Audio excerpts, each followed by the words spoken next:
Hello! Welcome to English for Shared. Here, you learn English with a very interesting story. Don't forget to subscribe, like, and comment. Let's go!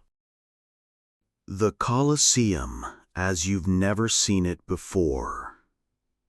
The true story of Rome's giant. Rome, a name that still makes history tremble today. But among all the wonders born from the heart of the mightiest empire that ever existed, only one remains as an eternal symbol. A structure so imposing, so perfect, that it seems impossible even today. Yet it was built almost 2,000 years ago, without machines, without reinforced concrete, without technology, only with the strength of ingenuity, hands, and imperial power. The Colosseum, a stone colossus, designed not only to amaze, but to dominate the crowds, to demonstrate the supremacy of Rome, to carve the glory of the emperor into the rock. But behind this architectural perfection lies a story of ambition, sweat, blood, and spectacle. On this journey, we'll discover how the Romans managed to build one of humanity's most extraordinary wonders. Why it was built, what happened inside amidst sand, fire, and iron, and how it withstood nearly 20 centuries of war, earthquakes, and destruction. Brace yourself, because this isn't just the story of a building. It's the story of a stone dream made eternal. The story of the Colosseum doesn't begin with stone. It all begins with fire. The fire that destroyed Rome in 64 AD under the reign of Nero. A devastating fire reduced much of the city to ashes, and suspicion fell on the emperor himself. It was said that he had built it himself to make room for his grandiose plans.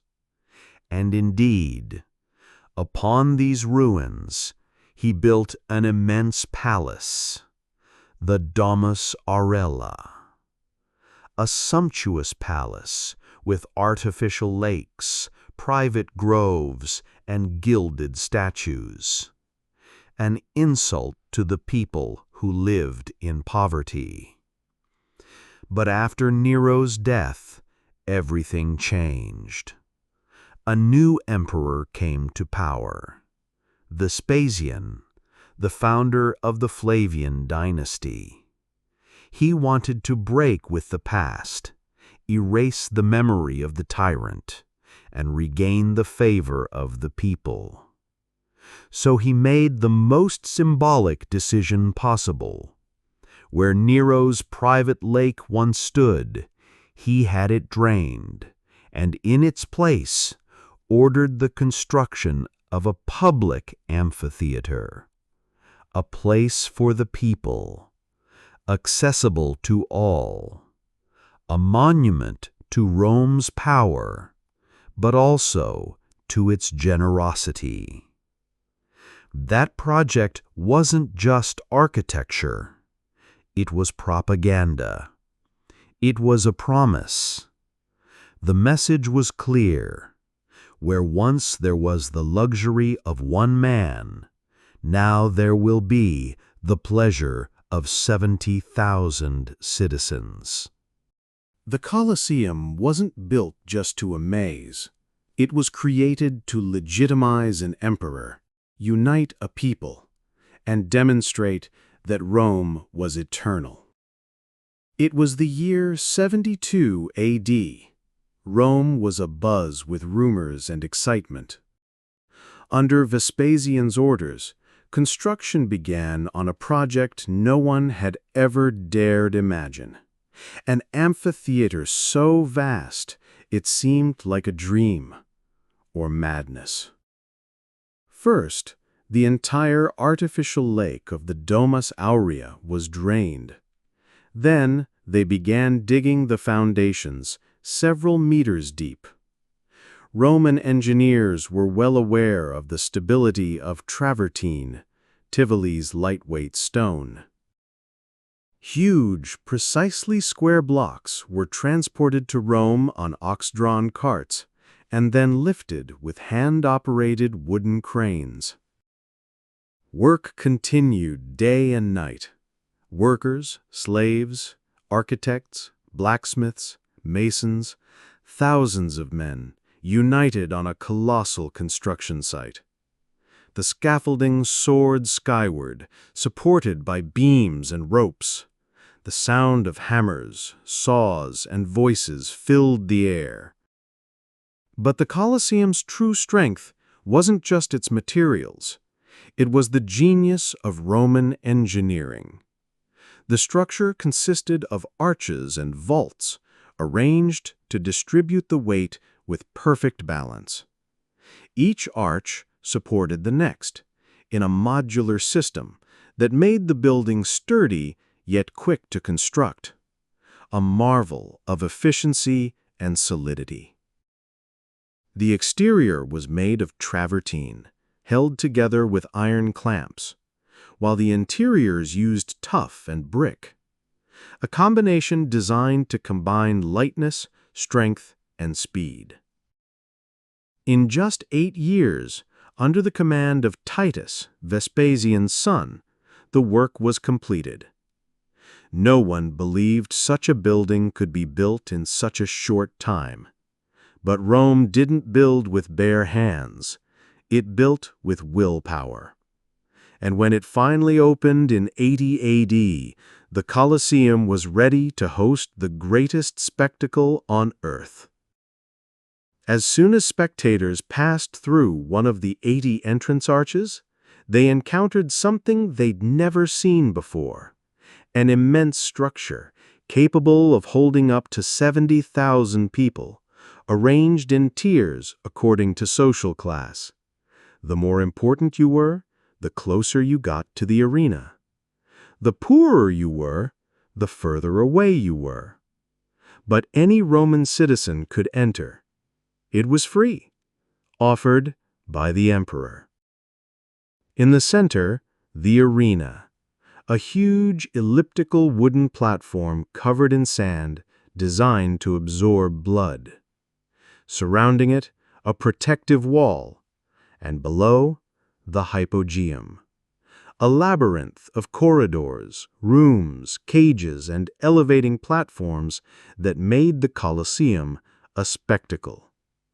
Using manual elevators and retractable trapdoors, wild animals, gladiators, prisoners, and even mobile sets were created. It was a theater of death, but with direction worthy of an empire. It began in the morning with the hunts. Tigers, lions, bears, elephants, panthers, and exotic animals never before seen in Europe were killed to amaze the crowds. Then came the public executions. The condemned faced wild beasts or were portrayed as characters from tragic myths, to die screaming. Finally, the most anticipated protagonists, the gladiators. Trained men, usually slaves or prisoners of war, but also volunteers seeking glory. They faced each other according to precise rules, wearing spectacular armor, in choreographed yet real duels. And on special occasions, the entire arena was flooded, transforming it into a basin for real naval battles, the naumachias. Ships were built and wars were simulated. All this under the astonished gaze of thousands of spectators. It wasn't just entertainment, it was control. Giving bread and circuses to the people meant keeping them calm, united, and dependent on the emperor. In the Colosseum, Rome showed its fiercest face and its most theatrical heart. At first glance, the Colosseum impresses with its grandeur. But when you look closely, you can truly appreciate the genius of Roman engineering.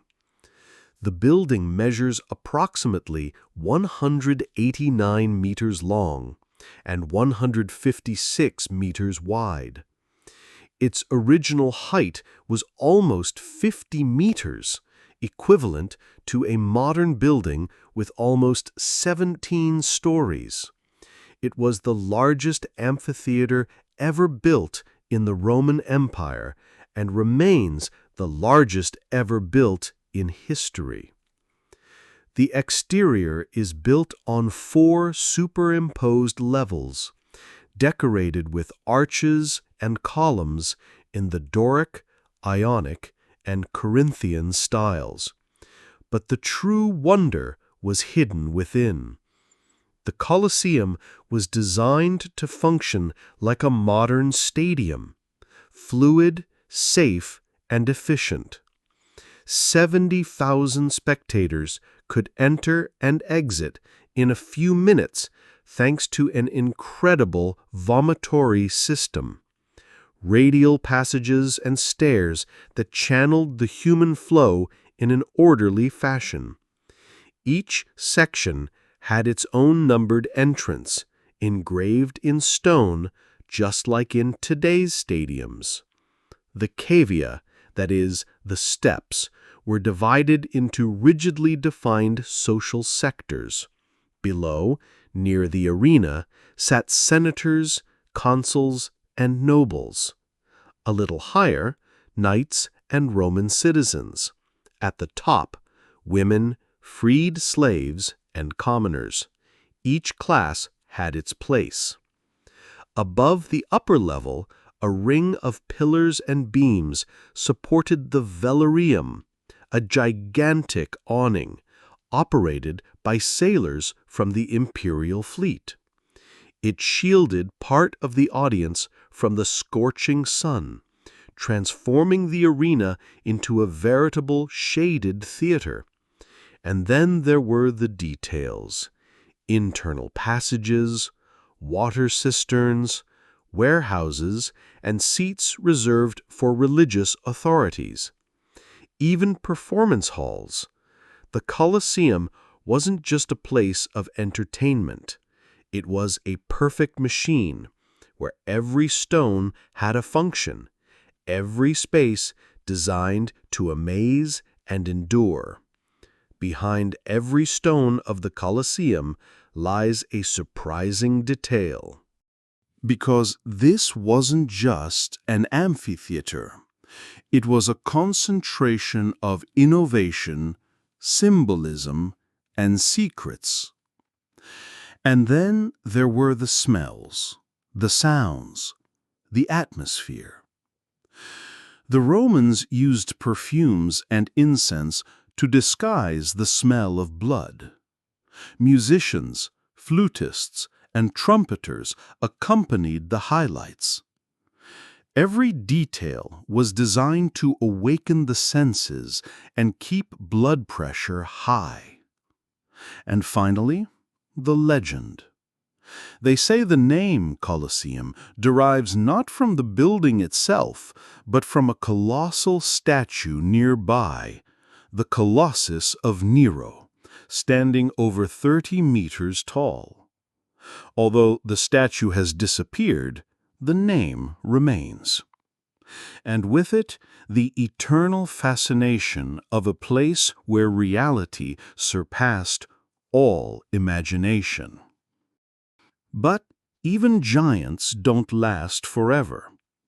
With the fall of the Western Roman Empire, the Colosseum also slowly began to disappear.